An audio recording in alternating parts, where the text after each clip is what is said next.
Planned वेमा गऱ्यौँ भने हामी सफलता प्राप्त गर्न सक्छौँ।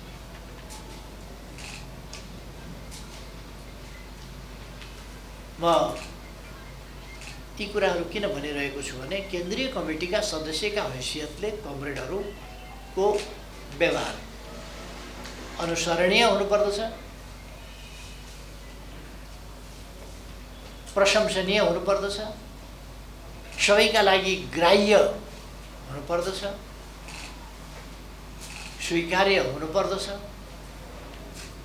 र त्यस्ता कुराहरूले र त्यो समयको खर्चदेखि लिएर अरू व्यवहार पनि उत्पादनमूलक, अधिकतम उत्पादनमूलक, अधिकतम प्रतिफल दिने।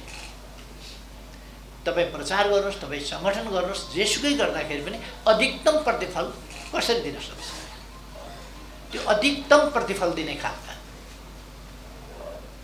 विचारहरू हो। तदनुसारकै व्यवहारहरू गर्यो, ती व्यवहार गर्न तदनुसारकै कार्यशैली अपनाइयोस्। जनशैली भन्छौँ हामी। जनशैली भनेको जनताले गाउँघरमा जस्तो जस्तो बोल्छन् त्यही मात्रै जनशैली होइन। त्यस जनशैलीबाट प्रशोधित गरेर परिमार्जित जनशैली हाम्रो हुनुपर्छ। गाउँघरमा थुप्रै भद्दा कुरा पनि गरेको सुनिएला, यो त जनशैली हो भनेर त्यही जनताले बोलेको भनेर अशिक्षित पछाडि परेको कुराहरू चाहिँ टिप्ने होइन। हामीले एडभान्स कुराहरू टिप्ने हो, अगाडि बढेको कुरा टिप्ने हो, परिमार्जित कुरा टिप्ने हो, परिष्कृत कुरा टिप्ने हो। कमरेडहरूको कामको तरिका र शैलीको बारेमा मैले यति भने जसले सफल बनाउन सक्छ। र यी कुराहरूमा यदि हामी अनेस्ट भएर लाग्यौँ भने मान्छेका दुईटा पाटा हुन्छ। मान्छेले आफूप्रति अत्यन्त उदार भाव राख्दछ, अरूप्रति कठोर भाव राख्दछ, अरूप्रति कडा अनुशासन खोज्छ, आफूप्रति भित्रभित्रै उदार हुन्छ। आफूलाई कडा अनुशासन मन पराउँदैन अथवा अनुशासन भित्रभित्रै तोडिराखेका हुन्छ। आफूले अरूका लागि कडा अनुशासन खोज्दछ। हामीले अरूप्रति बरु अलिकति उदार हुने, आफूप्रति कडा अनुशासनको डिमान्ड गर्ने आफै छ। आफ्नो अनुशासन चाहिँ कडा हुनुपर्छ। अरूप्रति लिबरल, आफूप्रति रिजिड। आफूप्रति कठोर अनुशासनको, कठोर नियमको माग, अरूप्रति अलिकति उदार।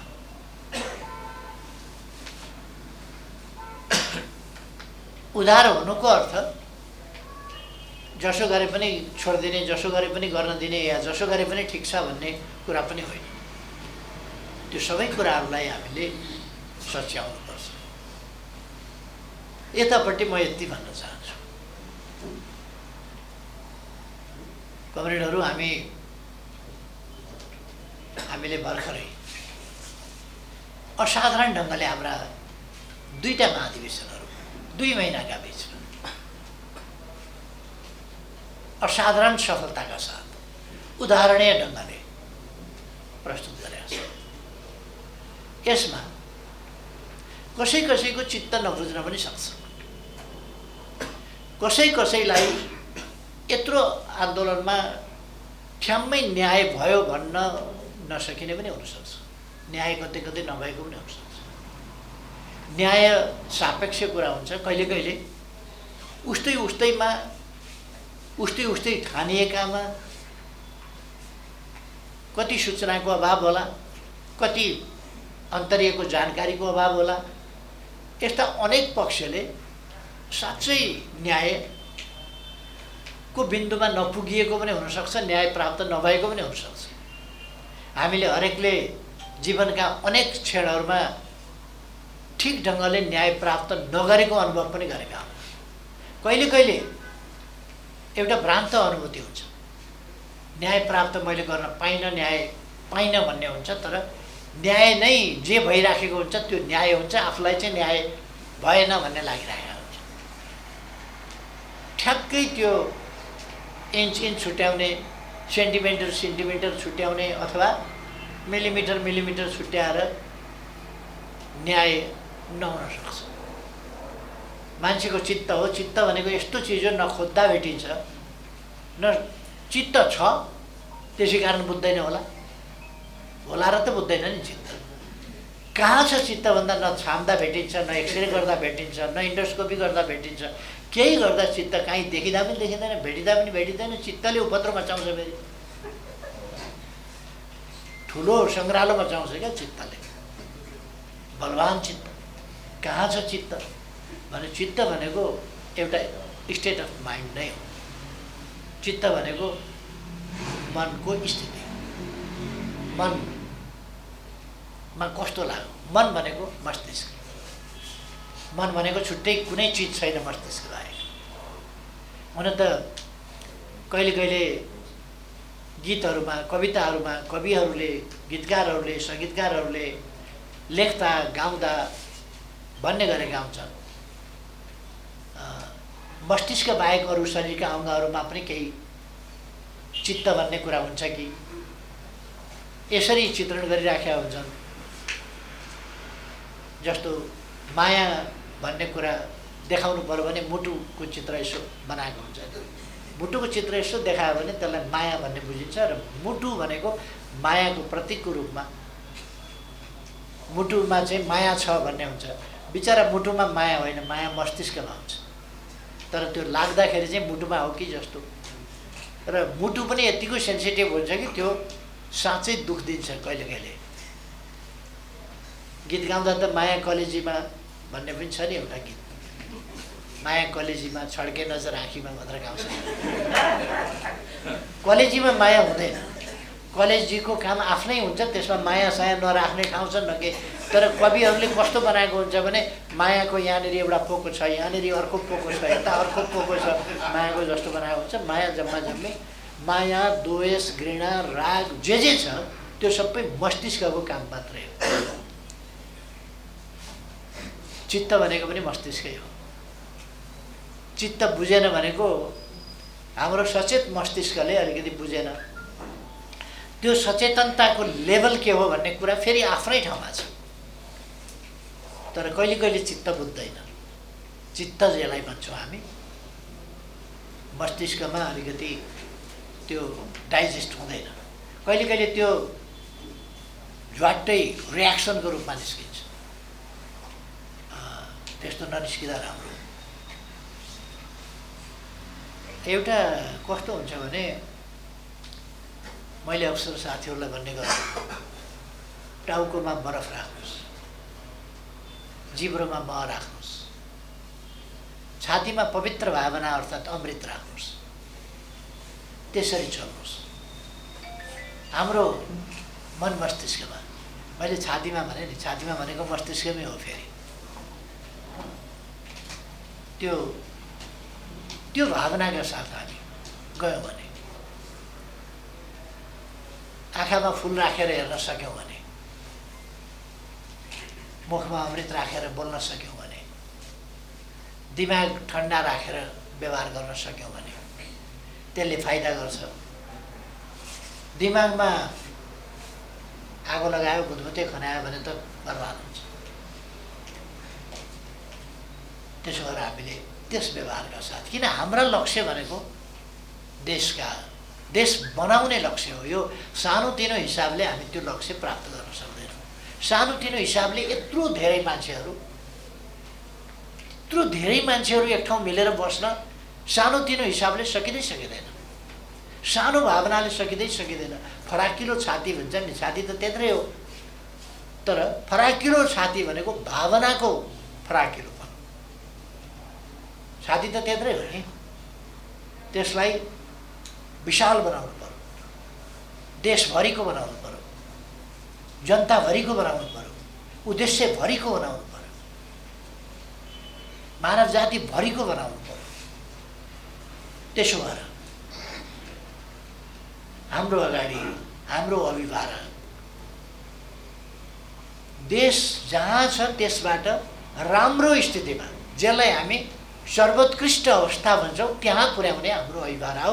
अहिले नै हामी नसकौँला, तर त्यस दिशामा हामी अगाडि बढ्छौँ। कोही पनि मान्छेले आफ्नै जीवनकालमा आफैले सबै कुरा सिद्ध्याउँछु भन्यो भने त्यो नहुन सक्छ।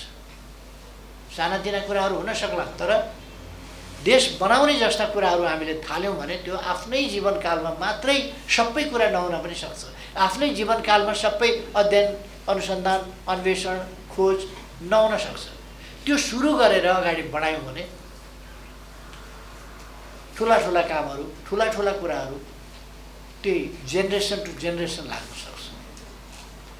भन्छन् नि, Rome was not built in a day. एकै दिनमा रोम बनेको थिएन, वर्षौँ लगाएर रोम बनेको थियो। वर्षौँ मात्रै होइन, पुस्तौँ लगाएर एउटा देश बन्छ। हामीले यस धरतीलाई नै मानवोचित धरती बनाउँछ।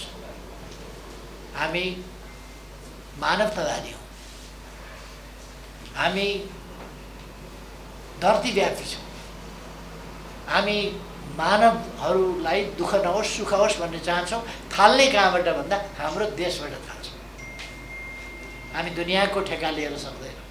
पहिले हामीले हाम्रो देशबाट, जहाँसम्म युद्धका कुरा आउँछन् हामी विरोध गर्छौँ, शान्तिका कुरा आउँछन् हामी समर्थन गर्छौँ, हिंसा भयो भने त्यसको विरोध र शान्तिका प्रयास गर्छौँ। हामी विश्व शान्तिका लागि प्रयास गर्छौँ। देशभित्र शान्ति कायम होस् त्यसका निम्ति प्रयास गर्छौँ। शान्ति, सुव्यवस्था, न्याय, न्यायोचित समाज, समृद्धि, समृद्धिका प्रयास, विकास, विकासका प्रयास। ती विकासका प्रयासहरू मार्फत हामी विकास, आर्थिक भौतिक विकास मात्रै होइन, सामाजिक विकास, अवधारणागत विकास, मूल्य मान्यतामा विकास। आधुनिकता भनेको बाटोमा मात्रै आधुनिकता हुँदैन, टेलिफोनमा मात्रै, सञ्चारमा मात्रै आधुनिकता हुँदैन, प्लेन उडेर मात्रै आधुनिकता हुँदैन। सामाजिक विकास, पूर्वाधारको विकास भौतिक पूर्वाधारको मात्रै होइन, सामाजिक मानसिक पूर्वाधारको विकास, परिवर्तन। ती कुराहरूदेखि हामीले लानुपर्छ। यदि हामीले भौतिक पूर्वाधारको मात्रै कुरा गऱ्यौँ भने समाज चाहिँ अन्याय, असमानता र विभेद जन्य कायमै रहन सक्छ। हेला होचोको, अशान्तिको समाज। बाटा त बनाएका छन्, बम पड्काएर भत्काउँदै गर्छ, बाटा पुल बनाएका छन्, बम पड्काएर भत्काउँदै गर्छ। त्यस कारण त्यो मानसिकतालाई पनि हामीले चेन्ज गर्नु छ, परिवर्तन गर्नु छ। यसकारण हाम्रो अगाडि अहिले चुनौती छन् गभर्मेन्टहरू। अहिले राष्ट्र दुई ध्रुवमा विभाजित हुँदै गएको छ। यसलाई अलिक समन्वयात्मक ढङ्गले सुव्यवस्था, सुशासन र समृद्धितर्फका हाम्रा प्रयासहरूमा हामी सिङ्गो देश केन्द्रित हुनु पर्दथ्यो। स्थिरता र स्थायित्वतर्फ सिङ्गो देश केन्द्रित हुनु पर्दथ्यो, तर भएन, भएको छैन र त्यतापट्टि जाने स्थिति पनि देखिँदैन। किनभने अस्थिरता मचाउन खोज्ने शक्तिहरू क्रियाशील छन्। नियन्त्रित अस्थिरता, खुलस्त भनिराखेका छन् कतिपय शक्तिहरूले। नियन्त्रित अस्थिरता हाम्रो नीति हो नेपालको सन्दर्भमा।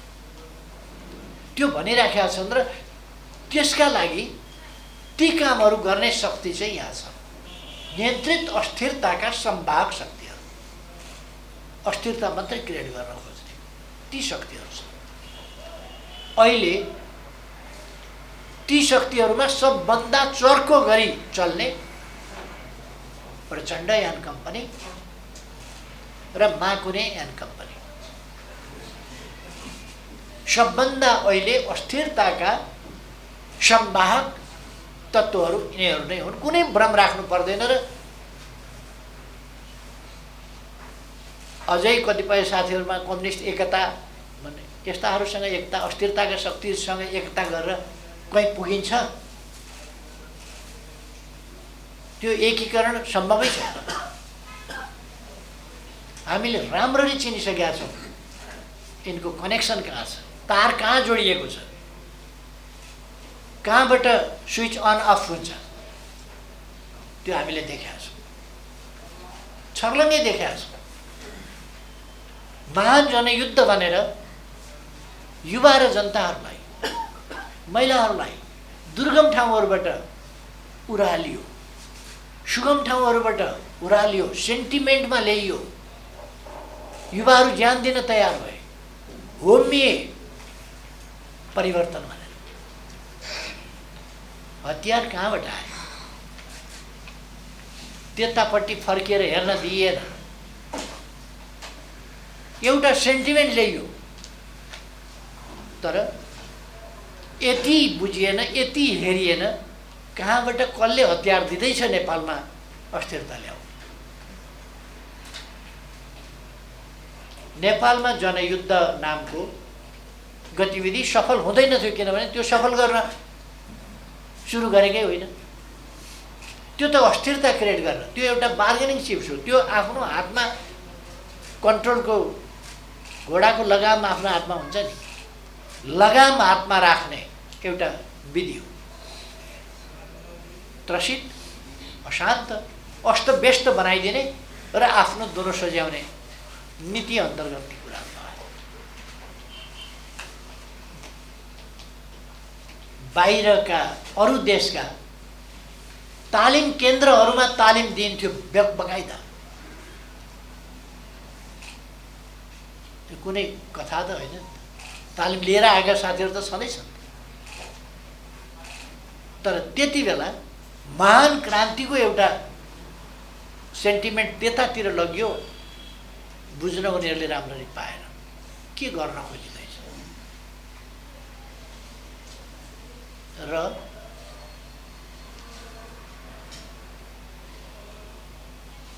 मामुली कर्मचारीहरू, मामुली पेड मान्छेहरू महान नेताको रूपमा प्रस्तुत भए,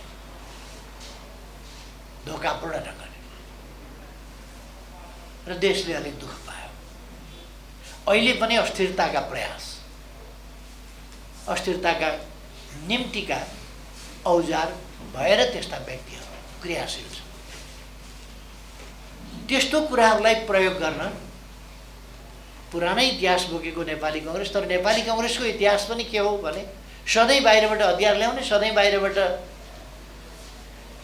सहयोग समर्थनका बलमा चाहिँ जे गर्नुपर्छ गर्ने खालको चाहिँ इतिहास रहेको। दुईटा कुरा भने नेपाली कांग्रेसको सुरुदेखिको इतिहास के हो भनेर अहिलेसम्म पनि चिन्नलाई पर्याप्त हुन्छ। 7 सालको आन्दोलनपछि 7 साल फागुन 7 गते त्रिभुवन काठमाडौँमा इन्डियाले ओह्राल्यो र त्रिभुवन लोकतन्त्र भएर, प्रजातन्त्र भएर त्रिभुवन फर्के। भागेको राजा प्रजातन्त्र भएर फर्के। क्रान्ति गरेको भनेको नेपाली कांग्रेस, उसका खोकिला पनि यसो बच्चो जस्तो गरेर उसले चेपेर लिएर आयो। यो खोकिलामा यसो चेपेको क्या हो भन्दा यो चाहिँ क्रान्तिकारी कांग्रेस, परिवर्तनकारी कांग्रेस मैले लिएर आएँ भनेर त्रिभुवन वेभिङ गर्दै गौचरणमा ओर्ने। पछि 7 साल फागुन 7 गतेको यो कुरा हो। मोहन शमशेर राणा नै प्रधानमन्त्री भए। त्यस कुरालाई यो उपयुक्त भएन भन्ने देशभक्तहरू, वामपन्थीहरू, देशभक्तहरू भीमदत्त पन्तको भारतीय सेना बोलाएर टाउको कटाई। डोटीको दक्षिणी भेगमा भीमदत्त पन्तको भारतीय सेनाले समातेर टाउको काटेर बेन्चमा राखेर प्रदर्शनी गरे। आफ्नो देशमा केही असन्तुष्टि भयो, यो त ठिक भएन, किन फर्काएको फेरि राजा? क्यों दिल्ली सम्झौता? किन फेरि राणै प्रधानमन्त्री? किन यसलाई पूर्णता हुन दिइएन? केही प्रश्न उठाए, केआई सिंहले उठाए, रामप्रसाद राईहरूले उठाए, अरू विभिन्न ठाउँका मान्छेहरूले उठाए, तराईतिरका मुखलाल महतोहरूले उठाए, नेताजी कुलदीप महतोले उठाए, जदु कानुले उठाए, गेना राउतले उठाए, यस्ता थुप्रो मान्छेहरूले उठाए, भैरवप्रसाद आचार्यले उठाए, अनेकले उठाए यस्ता विषयहरू। तिनीहरू दमित भए, कोही गायब भए, कोही जेल हालिए, कोही जेल फोडेर भागे, कोही काटिए, कोही मारिए, यस्तो खालको स्थिति भयो। र 8 साल माघ 1 गते मातृका प्रसाद कोइराला नेपाली कङ्ग्रेसका कमान्डर इन चिफ भएका, सभापति भएका र 7 सालको आन्दोलनका नायक, नेपाली कङ्ग्रेसका सभापति 8 साल माघ 1 गते प्रधानमन्त्री भए, 4 गते इन्डिया भ्रमणमा गए, 11 गते फर्किँदा दक्षिणको सेना उत्तरको सिमानामा लगेर सेनाका चेकपोस्ट राख्ने सम्झौता गरेर आए। दक्षिणको छिमेकीको सेना उत्तरको सिमानामा राख्ने नेपालको स्वाभिमान कहाँ गयो? पहिले नभएको कुरा, राणा शासनमा नभएको, भारतीय राजदूतलाई क्याबिनेट बैठकमा राखेर क्याबिनेट गर्ने 7 सालको क्रान्तिभन्दा पछि चलन चल्यो। राष्ट्रियता हामीले हेऱ्यौँ भने त्यसपछि तुरुन्तै कम्युनिस्ट पार्टीमाथि प्रतिबन्ध लाग्यो, परिवर्तनकारी शक्ति, आन्दोलनकारी शक्तिमाथि प्रतिबन्ध, अनि साँठगाँठ प्रतिक्रियावादीहरूसँग। नेपाली कङ्ग्रेसले अहिलेसम्म खराब तत्त्वसँग साँठगाँठ गर्ने र देशभक्त र अग्रगामी प्रगतिशील वामपन्थी शक्तिका विरुद्ध जाइ लाग्ने सधैँ नेपाली कङ्ग्रेसको नीति त्यही रह्यो। यो बडो जटिल परिस्थिति हो तहिलेदेखि अहिलेसम्म, र हामी चाहन्छौँ नेपाली कङ्ग्रेसले यो गलत बाटो, गलत नीति, गलत तरिका अवलम्बन गर्न छोडोस् र नेपाली कङ्ग्रेस यो प्रतिगामी शक्तिहरूको मतियार भएर पटक पटक 15 सालमा कङ्ग्रेसको कमीले गर्दाखेरि 15 सालको उपलब्धिहरू, 7 सालको उपलब्धि 17 सालमा गयो। कङ्ग्रेसको कमजोरीले गर्दा त्यही कुरो हामीले भन्दै आयौँ। 68 मा गएर, 69 मा गएर, 59 मा गएर घुम्दै आयो। आश्विन 18 माघ 19 जस्ता प्रतिगामी कदमहरू, माघ 19 मा गएर त पार्टीहरूको कुनै मतलबै छैन। आफै घोषणा गरेर, आफैले सबै आफ्नै हातमा शासन लिएर ज्ञानेन्द्रले उधुम मचाए। ज्ञानेन्द्रले उधुम मचाउँदा तपाईहरुलाई, साथीहरुलाई बताऊ, प्रचण्ड र ज्ञानेन्द्रका बीचमा सहमति भएर सहमतिका साथ त्यो उपद्रव भएको थियो। त्यसपछि 60 साल मङ्सिर 18 गते ज्ञानेन्द्र र प्रचण्डका बीचमा 5 बजे सहमति गरेर, के सहमति भएको थियो कि ज्ञानेन्द्रले भन्नु पर्यो कि प्रचण्डले भन्नु पर्यो? के सहमति भयो? कसका विरुद्ध सहमति भएको थियो? के सहमति भएको थियो? यस्ता सहमति, त्यो सहमतिले गर्दा ज्ञानेन्द्रले अभिनन्दन कार्यक्रम चलाए देशव्यापी रूपमा। रुकुम रोल्पा, लोकतान्त्रिक शक्ति रुकुम रोल्पा पाइलो टेक्न नसक्ने, नेताहरू जान नपाउने, त्यहाँ भएका नेता मारिने, ज्ञानेन्द्र जाने र त्यहाँ धुमधाम स्वागत। विराटनगर, यहीँ काठमाडौँमा हामीले देख्यौँ, थापाथलीदेखि हिँडेर मङ्गल बजारसम्म उधुम स्वागत। को थिए स्वागत गर्ने? कसरी युवा शक्तिलाई दुरुपयोग गरिएको थियो, कसरी गुमराहमा पारिएको थियो। यो एक खालको बाहिर एउटा खालको कुरा, बाहिर क्रान्तिका कुरा, बाहिर राष्ट्रियताका कुरा, बाहिर एक खालका परिवर्तनका कुरा, भित्रभित्र प्रतिक्रियावादी साँठगाँठका कुरा। यसको शिकार नेपाल हुने गर्यो र हामी अहिले पनि त्यसको मार खाइरहेका छौँ र केही स्वार्थी मान्छेहरू त्यसका पछाडि कुदिराखेका छन्। ती कुराहरूलाई हामीले सच्याउनु पर्नेछ। हामी जनदबावबाट, जनताको चेतनाबाट, जनताको सङ्गठनबाट, जनताको आन्दोलनबाट र जनदबावबाट ती कुराहरूलाई सच्याउन सक्छौँ। आज हामीले गर्नुपर्ने काम ती छ। हाम्रा केन्द्रीय कमिटीमा निर्वाचित साथीहरू जो केन्द्रीय कमिटीमा आउनुभएको छ, हामीले बुझ्न पर्ने कुरा के हो भने यस्तो स्थितिबाट हामीले देशलाई समृद्ध नेपाल, सुखी नेपालीको जुन परिकल्पना हो, हाम्रो राष्ट्रिय आकांक्षा हो, जो हामीले निर्दिष्ट गरेका छौँ, त्यसलाई प्राप्त गर्न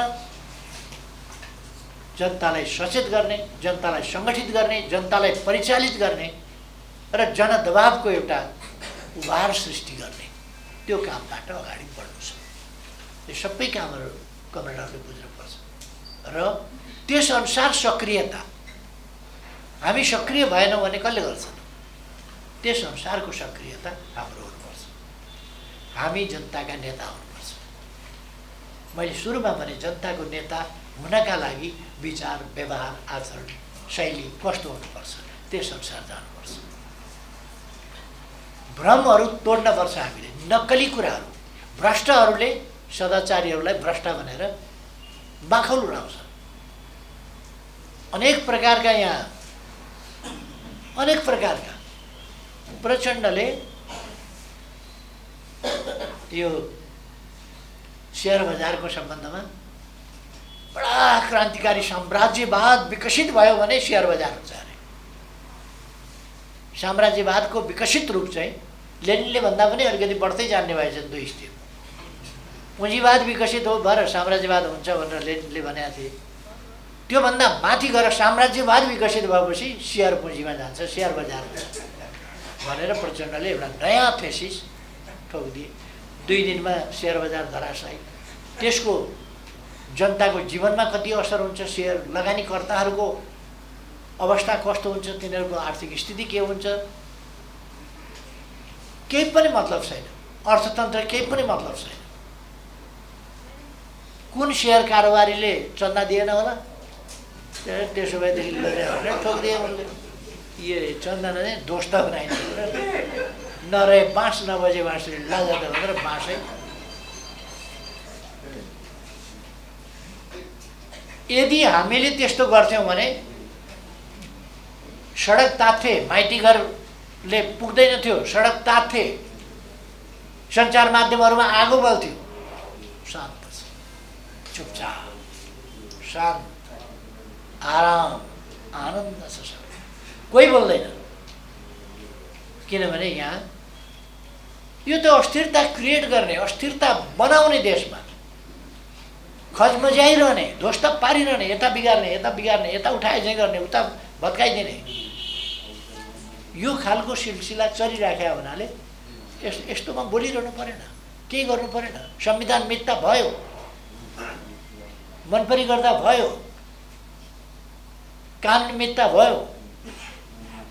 चलिराखेको संसद मध्यरातमा बन्द गरेर भोलिपल्ट संसद ठाडै छलेर अध्यादेश ल्याउँदा भयो। कसलाई कति सिट भए पुग्छ, कति प्रतिशत भए पुग्छ, सोधिकन त्यसअनुसार कानुन संसदलाई, चलिरहेको संसद छलेर गर्दा भयो, लोकतन्त्र भयो।